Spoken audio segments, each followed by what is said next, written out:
Kaixo, gaur azalduko dugu Classroomen bidez nola aurrera eraman daiteken ikasleekin komunikazioa. Komeni da gure ikasgela virtualaren bidez aurrera eramatea ikasleekin daukagun komunikazio digitala. Guztia bertan gelditzeko eta evidentzia guztiak batera eukitzeko plataforman.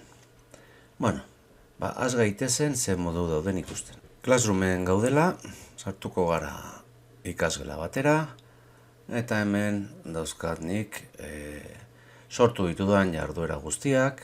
Hemen lehenengo ikusten duguna da korrontea. Hemen daude nik jartzen ditudan berriak, hemen jarri nezakena, edo sortu ditudan jarduerak eta materialak eta bar. Beraz, lehenengo aukera izango litzake guk informatzeko zerbaiten inguruan, hemen sortzea, korrontean sortzea, notizia bat, berri bat. Biharko ekarri behar duzue, hau, hemen erantzi dezaket driveetik irudi bat, edo bideo bat, edo bar. Eta hemen argitaratu egingo nuke. Baina, hau ikasle guztientza da. Nik nahi izan ezkero, posible da, nahi dudan nire ikasleentzat bakarrik izatea. Kasu honetan bati bakarrik egingo diot, baina guztientzako ere izan daiteke.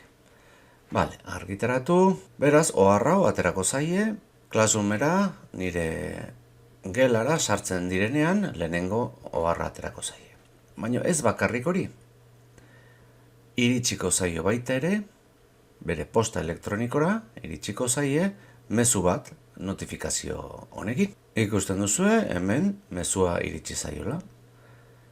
Nire ikasle honi, gogoratu, bihar, ekarri behar direla, aurikular. Hori izango litzake forma bat gu beraiekin harremanetan jartzeko. Baina hau, kontuen eduki behar dugu, printzipioz horrela konfiguratuta egoten dela. Baina kendu daiteke. Gu joaten bagara konfiguraziora, konfigurazio orokor honetara, ezarpenetara, klik egiten dugu hemen, eta hemen daude jakinarazpenak. Hainbat jakinarazpen daude, nik klikatzen badut. Eman posta elektroniko bidez jakinarazpenak bidaltzeko baimena. Hau kentzen badut, nik ez nuke jasuko jakinarazpenik.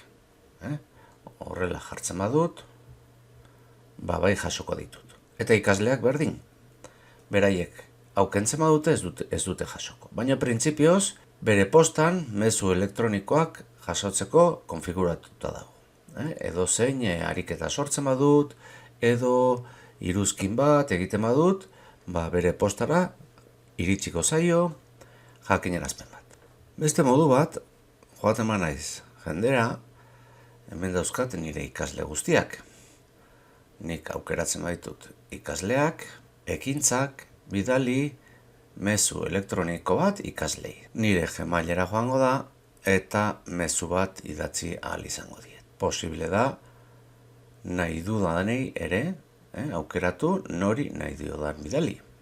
Berdina, bidali mezu elektroniko bat eta nire Gmailean idatzi ahal izango diot mezua.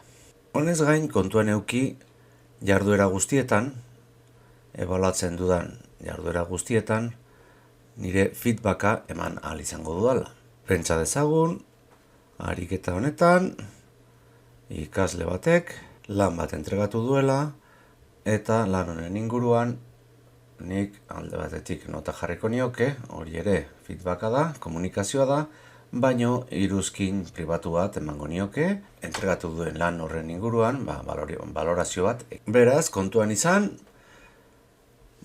notifikazio hauekin, bere postara iristen zaizkiola, jarduera guztien eta nire oharren mezuak, eta baita ere, zehazmehatz, joan gaitezkela, eta hemendik bidali posta elektroniko bat nahi dugune.